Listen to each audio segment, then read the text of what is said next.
Diz assim: ora, quem creu em nossa pregação,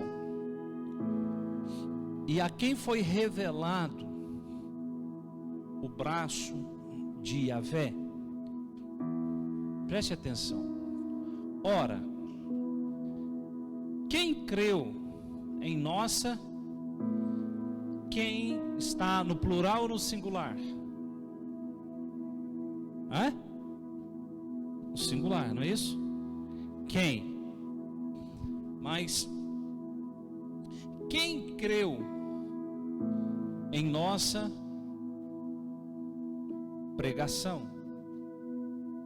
E a quem também foi revelado o braço de Yahvé ou do Senhor? 700 anos de Cristo manifestar, Isaías, ele faz essa profecia. E é uma profecia com uma pergunta: quem creu em nossa pregação? Mas qual pregação? Vejamos, a profecia, ela foi realizada 700 anos da vinda de Cristo. 700 anos. Mas ela falava,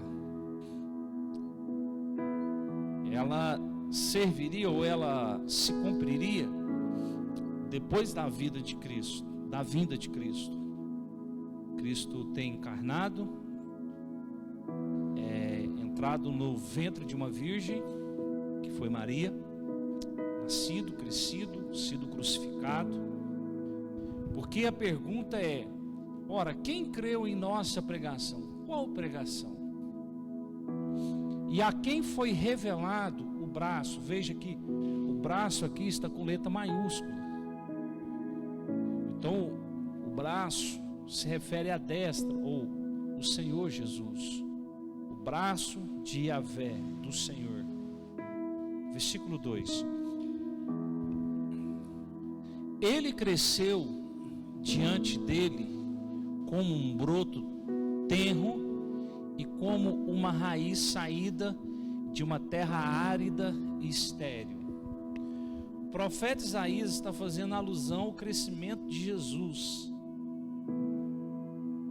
Veja, ele cresceu como um broto tenro e como uma raiz saída de uma terra árida e estéril. Isaías sabe muito bem do que ele está falando quando ele diz acerca de broto tenro como uma raiz saída de uma terra árida e estéril.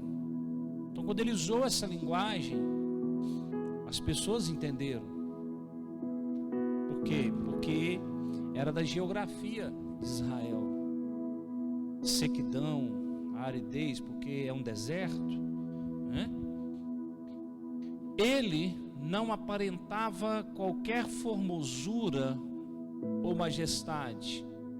Até esse ponto, o profeta está falando do crescimento de Jesus, o menino.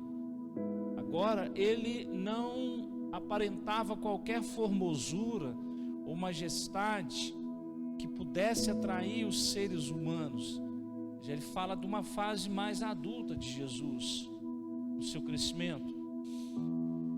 Nada havia em seu aspecto físico pelo que pudesse ser cativado. Isaías está profetizando acerca do Filho, o braço de Yahvé, o braço do Senhor. Próximo.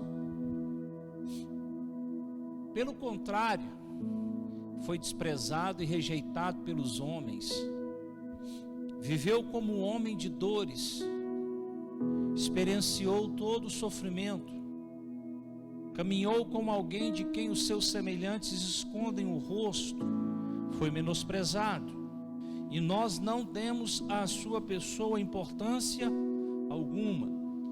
Esse versículo agora já fala de Jesus no seu ministério. Jesus realizando o seu ministério. Pelo contrário, foi desprezado e rejeitado, foi ou não foi? Pelos homens, viveu como um homem de dores. Por que ele viveu como um homem de dores? Já vou explicar. Experienciou todo o sofrimento. Por que ele viveu como um homem de dores? Porque esse texto diz que ele levou sobre si as nossas dores e as nossas enfermidades. Quando ele curava alguém, quando ele expulsava o demônio de alguém, quando ele produzia um milagre, as dores, as enfermidades, quando ele perdoava o pecado de alguém, quando ele dizia, vai, tua fé te salvou, seus pecados são perdoados, para onde ia essas coisas? Para o corpo de Jesus, ia para a pessoa de Jesus, porque ele levou isso tudo que era nosso para onde? Para a cruz do Calvário. Então a pergunta de Isaías é: quem creu em nossa pregação? Quem deu crédito a essa pregação? E a quem foi revelado o braço do Senhor? Vocês têm ouvido de nós aqui nessa casa, e a gente tem trazido alguns ensinamentos, e um desses ensinamentos a gente tem falado muito esses dias sobre as 7 cartas do Apocalipse. As 7 cartas foram dirigidas às 7 igrejas da Ásia Menor. Havia um oceano, havia um mar entre Jerusalém e as 7 igrejas da Ásia Menor, porém não havia só essas 7 igrejas. E essa pergunta eu fiz para a Alessandra essa semana que passou: por que Jesus destinou essas 7 cartas a essas igrejas da Ásia? Por que na Ásia Menor? Por que não houve uma carta específica para Jerusalém, onde tudo se iniciou, onde tudo começou? O que tem a Ásia Menor? Qual a ilustração? Qual é a moral? Qual a verdade? O que tem de figura, de tipo, na Ásia Menor, para que o Senhor falasse com as 7 igrejas, com os pastores que ali estavam, tomando de conta das igrejas locais. Mas então, as 7 igrejas, começando por Éfeso, a igreja de Éfeso, depois Esmirna, Tiatira, Filadélfia, Pérgamo, até chegar a última, que é Laodiceia. E Laodiceia é a fase que nós vivemos hoje, dentro do período que já se passou, os 2000 anos. Cada igreja ela tem uma data específica no tempo que ela perdurou dentro daquela mensagem que foi enviada por Jesus. Então hoje nós estamos dentro da fase do tempo da igreja de Laodiceia. Por quê? Porque é a última carta, e nessa última carta é onde está escrito: eis que estou à porta e bato. Se alguém, veja, se alguém está no singular, ouvir a minha voz. Bom, ele diz que está batendo, mas ele diz: se alguém ouvir a minha voz, abrir a porta, eu entro, sento, ele ceia comigo e eu ceio com ele. Ceia é comunhão. Mas quando você vai para a 4ª carta, que é a que está no meio, 3 para lá e 3 para cá, a 4ª carta, na 4ª carta, na metade, você vê Jesus falando com um grupo, um remanescente. Na 4ª carta, Jesus ele está falando com um remanescente, um grupo pequeno de irmãos. E quando você pula para a 1ª carta, na 1ª carta Jesus está falando com a igreja. Então, com o passar dos séculos e dos tempos e da épocas, o grupo de irmãos que Jesus foi falando com eles foi diminuindo. Primeiro começou com a igreja, na 4ª carta ele fala com um grupo pequeno, resumido, e na última carta, na 7ª, ele diz assim: eis que estou à porta e bato. Se alguém, veja que não é grupo, agora é no tete a tete, é na comunhão, é no singular. E essa é a época que nós estamos vivendo, a época de Laodiceia. E há muitos pregadores que ensinam o Evangelho que dizem isso, não só eu, que hoje nós vivemos a época de Laodiceia. E dentro das 7 cartas havia uma carta perfeita, que é a de Filadélfia. A única cidade mencionada, a única igreja perfeita era a de Filadélfia, tanto o pastor como a igreja de Filadélfia. Por isso, a Deus é Amor acredita que eles são a igreja de Filadélfia. Tanto é que existe um hino cantado pelas filhas do Davi Miranda, acho que é Débora e Leia, não é isso? São filhas dele, né? Eu sei que as filhas dele lá cantam esse hino que chama Filadélfia, é um marco dentro da denominação Deus é Amor. Então, irmãos, mas nós estamos vivendo hoje a época de Laodiceia, é onde Jesus está batendo na porta. E se ele está batendo na porta, significa que ele está do lado de fora. E é o que eu tenho dito para vocês. Não é porque existe uma placa com um nome, às vezes nomes sugestivos, alguns nomes até são bonitos, cadeiras, poltronas, belos instrumentos, uma engenharia de alto nível, um pastor eloquente, às vezes estudado, com diplomas. Isso não significa que Jesus está lá dentro. Isso não quer dizer que Jesus está lá dentro, porque ele disse: eis que estou à porta e bato. Porque hoje, vivendo os dois lados, entre lei e graça, porque eu vivi um tempo na lei e não tinha entendimento nenhum de graça, e quando eu comecei a compreender a graça, o ministério ao qual nós somos chamados, eu fui chamado ministro de uma nova aliança, e aí veio a transição, a gente começou a expurgar a lei e entrar na graça, então virou aquele negócio assim, virou morno, lei e graça, ficamos mornos. Só que tivemos que continuar, deixar a friez e chegarmos a ser quentes, conhecedores da graça. Por que essa expressão frio e quente? A lei, irmãos, ela não tratava com gente viva no espírito, com gente morta. E eu e você nós sabemos que quando um espírito deixa o corpo, o que acontece com o corpo? Ele fica quente ou ele esfria? Ele fica quente ou ele esfria? Ele esfria. Então, a lei tratava com gente morta no espírito, povo frio, povo morto. Se não és frio, nem quente, mas é morno, eu te vomito. Mas o quente é o que tem vida. Então, o que tem vida, o espírito vivo, ele é quente. Por quê? Porque o sangue está circulando. Não é verdade? Se a gente pudesse pôr aquelas câmeras aqui, infravermelho, que detecta a caloria do corpo, o calor do corpo, né?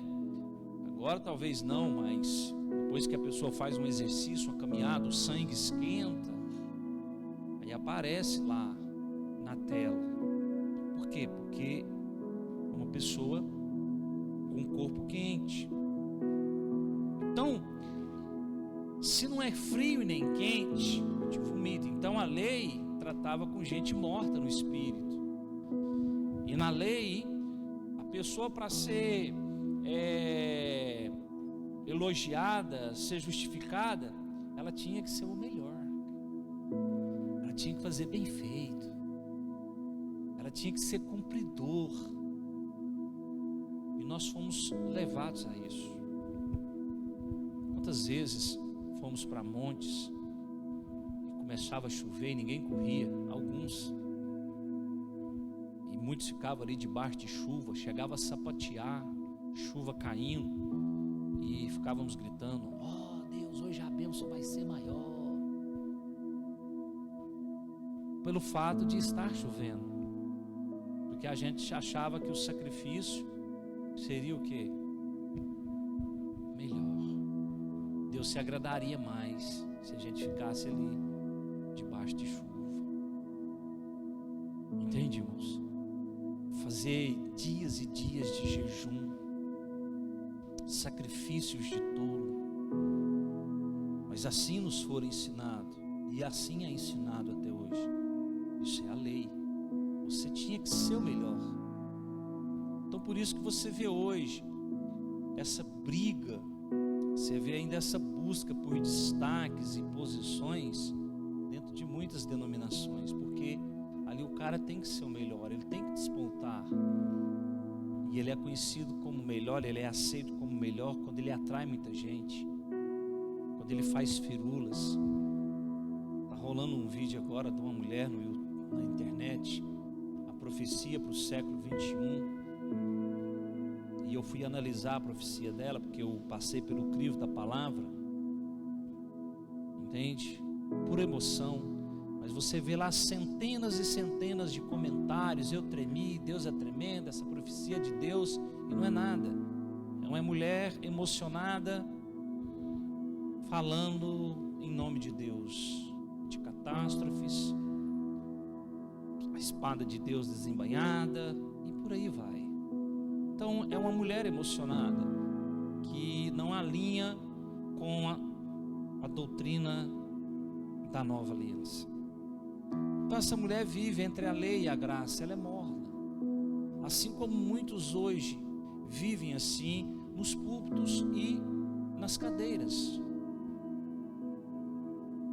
Porque a pergunta de Isaías é: quem creu em nossa pregação?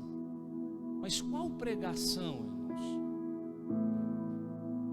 Qual pregação?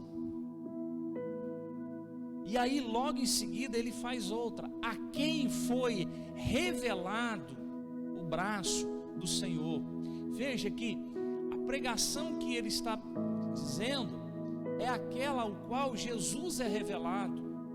Jesus que morreu na cruz, o Jesus que pagou a nossa dívida, que gritou tetelestai, que disse: dívida paga, que pagou a minha dívida, a sua dívida para com Deus, que riscou, que anulou, que cancelou, e que disse agora que você é santo, que você é um justificado, que você é um filho, porque você creu nele, porque você acreditou nele. Agora está se cumprindo o 53:3.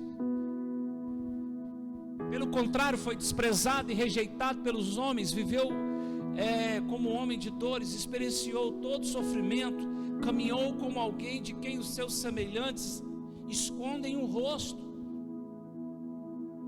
E aí eu te pergunto, um dos seus não fez isso?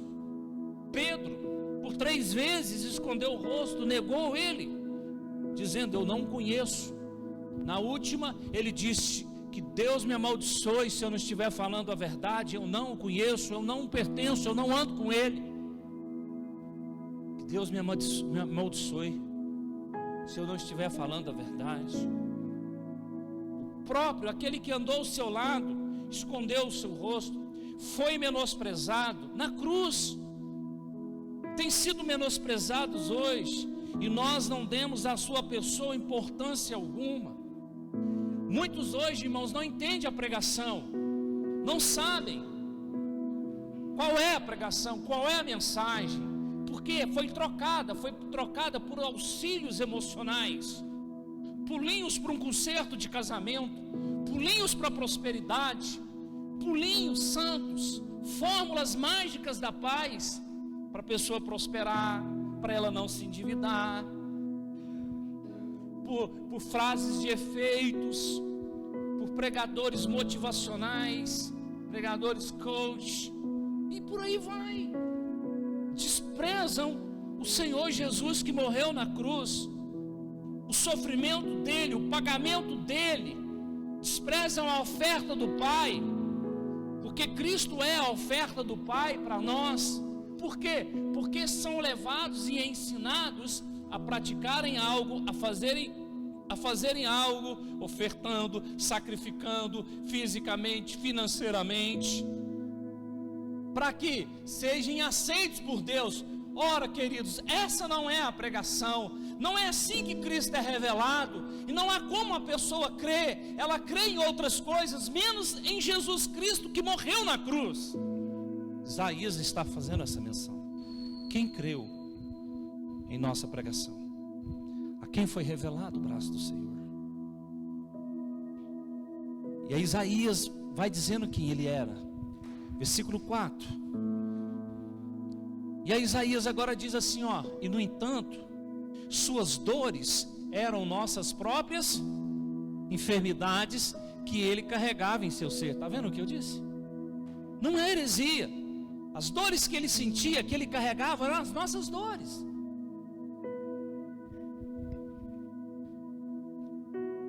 Sobre seu corpo levou todas as nossas doenças. Contudo, nós o julgamos culpado e castigado por Deus. Veja, contudo, olha o que ele está dizendo: contudo, nós o julgamos culpado e castigado por Deus.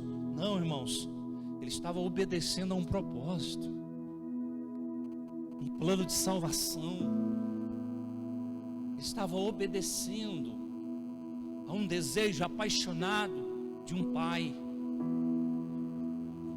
de um desejo, de uma visão de amor, porque Deus amou o mundo de tal maneira, e o mundo aqui são pessoas da época. Deus amou o mundo de tal maneira que deu seu único filho, para que todo aquele que nele crê não pereça, mas tenha vida eterna. E você vai entender mais ou menos o que eu quero dizer. Imagina você que é pai, filhos, se você não tem, você tem sobrinhos que você ama, alguém que você ama, de repente você começa a ver essa pessoa se perder naquilo que não é bom, naquilo que destrói a vida dela ou a vida dele. Você fica contente?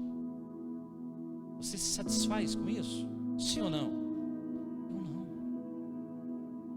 Você vê alguém que você pegou nos braços, alguém que você carregou, de repente essa pessoa se perder nas drogas, se perder no pecado, na prostituição e ir para o mundão. Eu tenho visto vídeos de pais crentes, mães crentes, ir atrás dos seus filhos em bocas, em Cracolândia, em pontos de droga, e abraçar, e orar, e chorar, pedindo a Deus para que eles sejam libertos. Então, aquilo que saiu de você, que nasceu de você, aquilo que é seu se perder. Agora imagina Deus que criou o homem à sua imagem e à semelhança, e viu o homem se perder no pecado, na desobediência, e passaram-se séculos e séculos, e o homem então agora começou a confrontar o Criador, e de lá para cá confrontos, e a primeira começou com Babilônia, com a Torre de Babel, quando o homem diz: vamos construir uma torre, ninguém sai daqui, vamos ficar todo mundo, vamos chegar até o céu. Deus disse: vamos descer lá e ver o que esse povo está fazendo. Quando Deus desceu e viu a torre, falou assim: o povo é inteligente, o homem é inteligente. Veja, irmão, tem tantas coisas que os homens fazem por sua inteligência, não tem nada de Deus ali. E Deus então confundiu eles com as línguas e chamou aquele lugar Babel. Ali o povo foi dispersado, porque vieram os idiomas, os que hoje existem sobre a face da terra. E aí você olha então para aquilo que se perdeu, e Deus olhando para tudo isso, a Bíblia dizendo que o nosso pecado fedia e chegava diante das narinas de Deus, Deus respirando, o Criador do universo, respirando o mau cheiro do pecado. E Deus então olha com esse amor e fala: eu vou providenciar a solução, e é você. Então ele dá o seu melhor, ele despoja-se do seu filho, ele mesmo se despoja, ele oferta, porque Cristo é a oferta da eternidade, é a oferta em favor da humanidade. Essa é a mensagem que Isaías está dizendo. É o Filho que nos justifica, nele somos santificados, nele nos tornamos, porque nós deixamos uma condição e agora passamos a ocupar uma posição. Diga amém, irmão.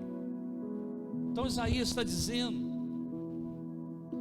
todas as nossas doenças, contudo nós o julgamos culpado e castigado por Deus, pela mão de Deus ferido e torturado. Versículo 5: mas de fato ele foi transpassado por causa das nossas próprias culpas e transgressões, foi esmagado por conta das nossas iniquidades. O castigo que nos propiciou, veja, o castigo que nos propiciou a paz, caiu todo sobre ele. Veja, propiciou vem de propiciação, é o sangue derramado sobre o propiciatório entre os dois querubins na arca da aliança. Ali estava o propiciatório, um sangue era derramado, e se Deus se agradasse daquele sangue, a aspersão daquele sangue, o fogo descia do céu e lambia. Então o sumo sacerdote saía fora e ele erguia as mãos e abençoava o povo. Por quê? Porque agora então Deus perdoou o povo por um ano, porque no outro ano eles estariam lá de novamente. Mas em Cristo Jesus nós somos perdoados eternamente. Nossos pecados foram cancelados, riscados, foram tirados de nós, não há dívida, porque Ele pagou a dívida. Isaías está gritando. Quem creu nessa pregação? E então o tempo se passa, 700 anos da vinda de Cristo, e aí Cristo vem, perambula por 33 anos, aí no meio da caminhada surge Paulo se converte, tem mais uma caminhada, e no meio disso tudo ele escreve uma carta, e essa carta é a carta de Romanos, e eu queria que você abrisse agora no capítulo 10, se você não abrir vai ser projetado, capítulo 10 de Romanos.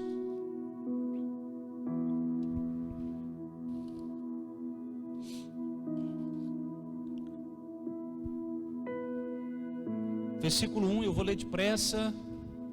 Caros irmãos, o desejo do meu coração e a minha oração a Deus em favor dos filhos dos israelitas é que eles sejam salvos. Próximo, ainda.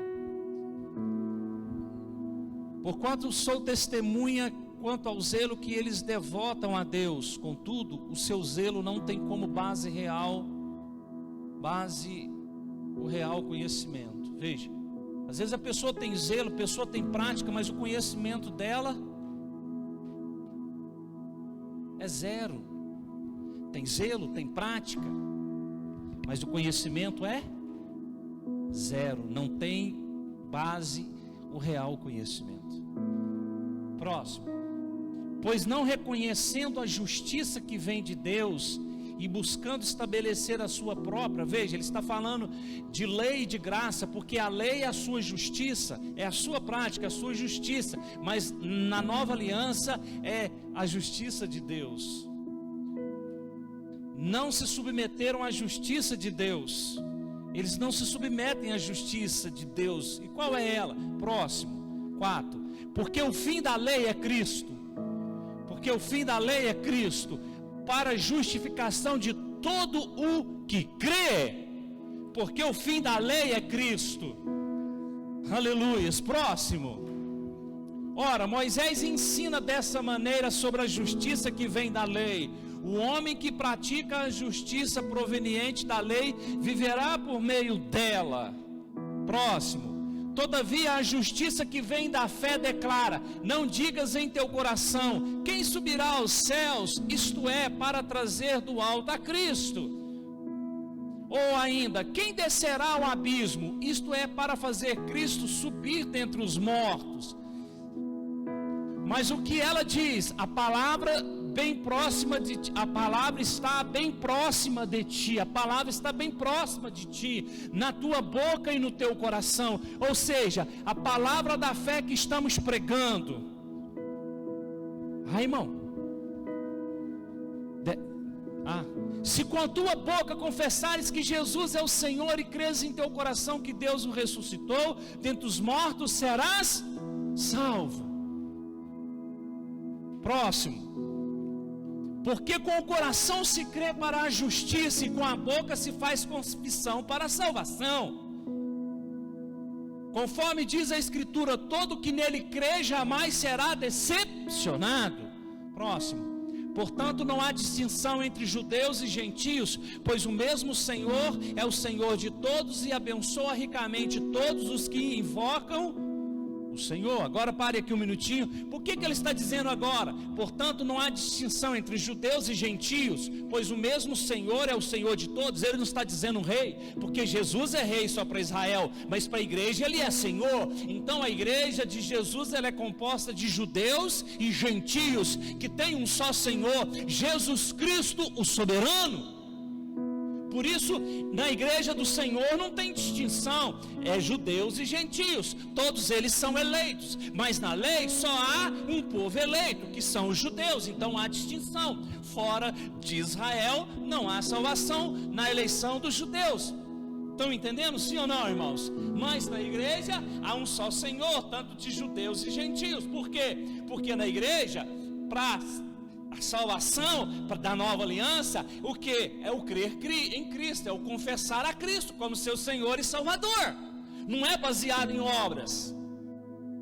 Por isso, judeus e gentios. Os judeus têm tudo aquilo que eu disse. Eles são bons na prática, mas se eles não confessarem a Cristo como seu Senhor e Salvador, de nada adianta o zelo. Por isso Paulo diz, quando ele reconheceu a graça de Cristo, ele disse assim: nossa, quando eu olhei tudo que eu tinha, ter estudado com o Rabino Gamaliel, estudado ser irrepreensível na lei judaica e tudo, na Torá, papapá.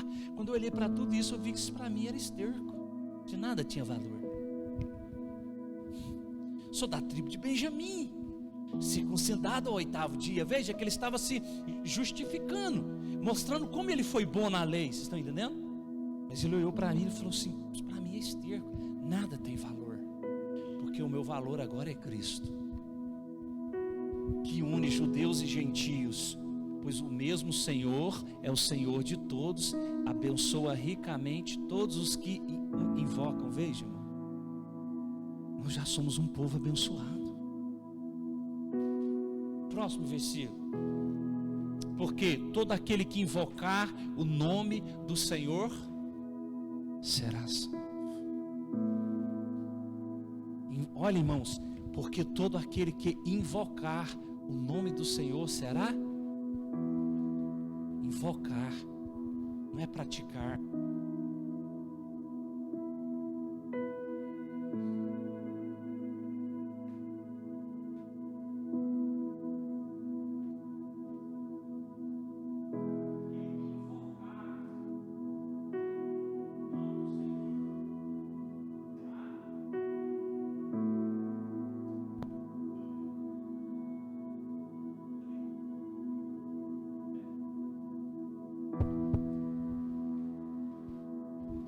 No entanto, como invocarão aquele a quem não creram?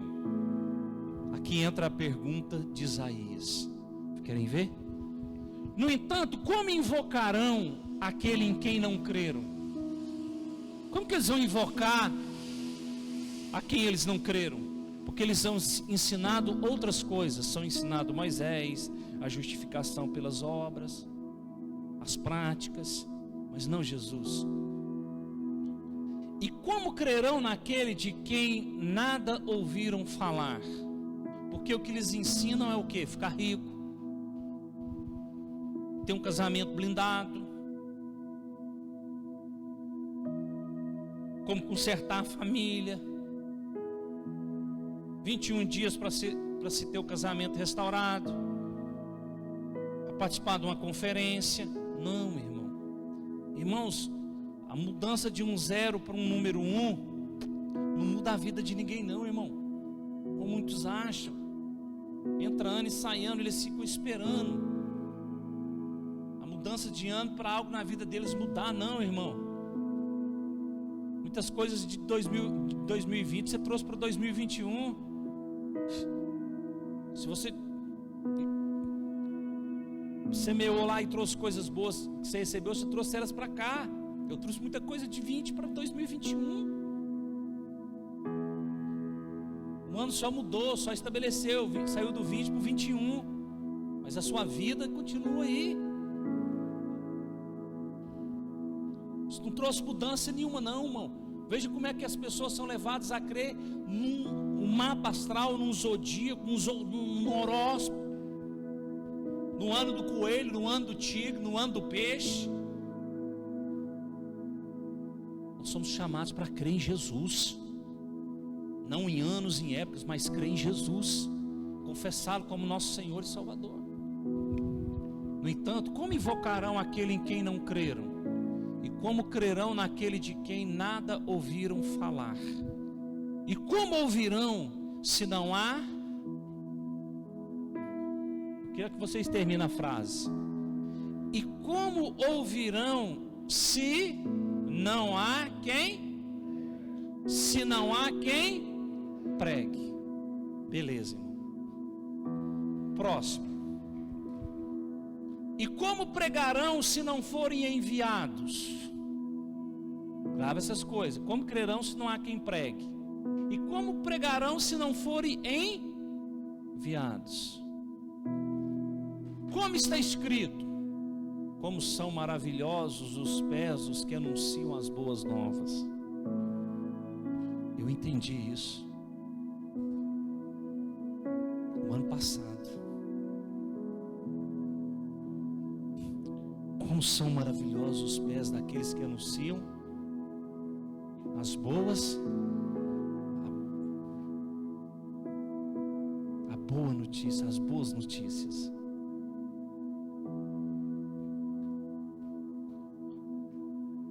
Vamos no 16, aí eu paro.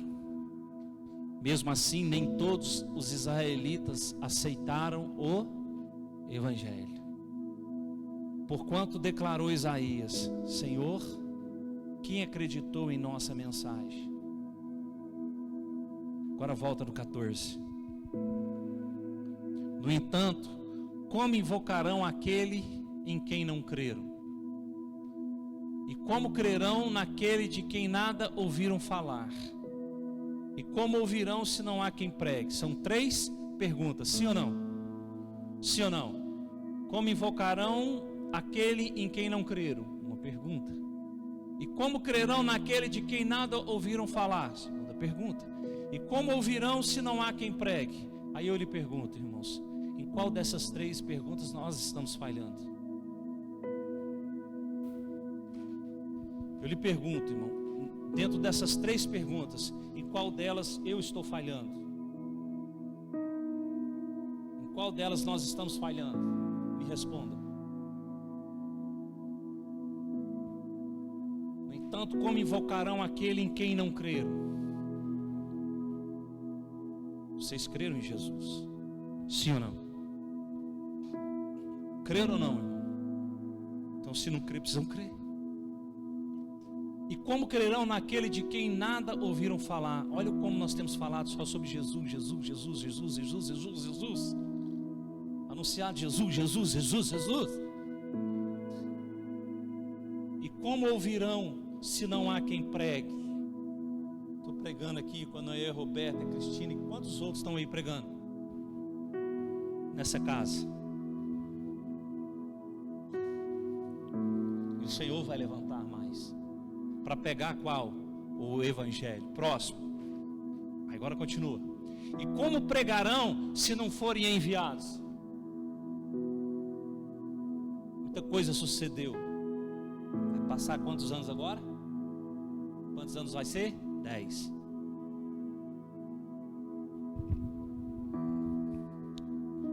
E como pregarão se não forem enviados? De uma coisa eu sei, irmão. O Senhor me enviou. como está escrito: como são maravilhosos os pés dos que anunciam boas novas. Eu entendi isso. Os meus pés são maravilhosos porque eu anuncio as boas novas. E é o que nós temos feito aqui em todos os cultos, anunciando as boas notícias do Pai e do Filho, e do Filho ao Pai. Próximo, para resumir, 16. Mesmo assim, nem todos os israelitas aceitaram o Evangelho. Porquanto declarou Isaías: Senhor, quem acreditou em nossa mensagem? Nós não vivemos isso também? Quem creu? Entenda, não é por falta de ensinar. A cobrança está: quem creu na mensagem? Vamos ficar de pé.